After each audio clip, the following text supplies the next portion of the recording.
নমস্কার বন্ধুরা, দেখো এই যে বাগানে এসেছি ফান শাক কুড়াতে। তোমরা কি ফান শাক চেনো? দেখো এই শাকগুলো খেতে কিন্তু অসাধারণ লাগে। এই যে আমি তুলছি, দেখো কি সুন্দর লাগছে ফান শাকগুলো। আর একদম কচি কচি শাক, এই গরমে মরে গিয়েছিল, তাও ওই দুদিন বৃষ্টি হওয়াতে একটুখানি গাছগুলো হয়েছে।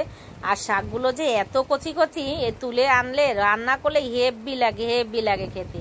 আর এর স্বাদটাই অন্যরকম।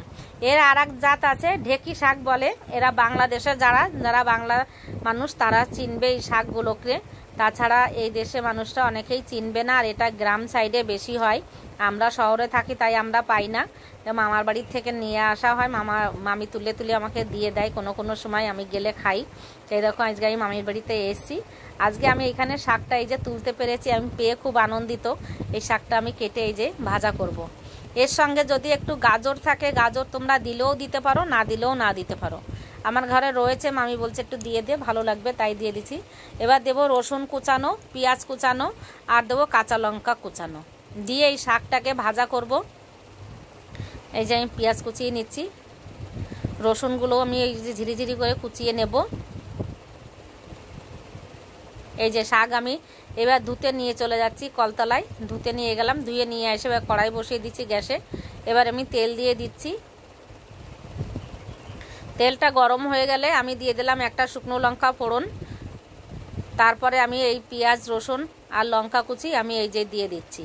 দিয়ে এটাকে ভালো করে ভেজে নিতে হবে। ভেজে শাকটাকে দিয়ে আমি অল্প আঁচ দিয়ে কমিয়ে বেশ শাকটাকে ঢাকা দিয়ে ভাজবো। হেভি লাগে, তোমরা খেয়ে দেখো, দারুণ উপকার। কিন্তু এই শাকটা খেলে যে শুধু খাওয়ার জন্য মানুষ খায় না, এটা যাদের ঘুম হয় না তাদের কিন্তু ঘুমও হয়, পেটের রোগও কিন্তু খুব ভালো থাকে এই শাকটা খেতে পারলে। কিন্তু সবাই তো পাওয়া যায় না, এই সব জায়গায় পাওয়াও যায় না শাকটা। শহরে তো একদমই কিনতেও বাজারে পাওয়া যাবে না এই শাকটার, দামই খুব, বাজারে বিক্রি হলে খুব দাম নাকি এই শাকের। তা তোমরা এটা খেয়ে দেখবা কেমন লাগে। তোমাদের গ্রাম সাইডে যাদের বাড়ি আছে তারা নিশ্চয়ই পাবা, শহরে যারা যদি বাজারে কিনতে পাও তাহলে এটা কিনে খেয়ে দেখো যে কতটা স্বাদ লাগে এই শাকটা খেতে। আমি স্বাদ মতো নুন আর হলুদ দিয়ে দিলাম, আর কিছু লাগবে না। এবার আমি ঢাকা দিয়ে শাকটাকে অল্প আছে ভাজবো। ঢাকা দিয়ে দিলাম, চাপা ঢাকা। আমি আবার উল্টিয়ে নাড়িয়ে দিচ্ছি। দেখো শাকটা মজে গেছে, একদম একটুখানি হয়ে যাবে এই শাকটা। তোমরা খেয়ে দেখবা, যদি ভালো লাগে শাকটা খেতে, আর তোমরা যদি পাও তাহলে কমেন্ট বক্সে লিখে একটু জানাইও, কমেন্ট করো, শেয়ার লাইক করে দিও, বন্ধুদের মতো একটু শেয়ার করে দিও। দেখো হালকা একটুখানি চিনি দেবে, যাতে একটু মিষ্টিও ভাব হবে না, আর খার ভাবটা কেটে যায়, সেরকমের স্বাদ মতন অল্প একটু মিষ্টি দিয়ে দেবে।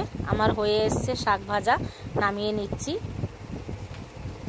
কমপ্লিট করলাম রেসিপি। টাটা, নমস্কার, তোমরা সবাই ভালো থেকো।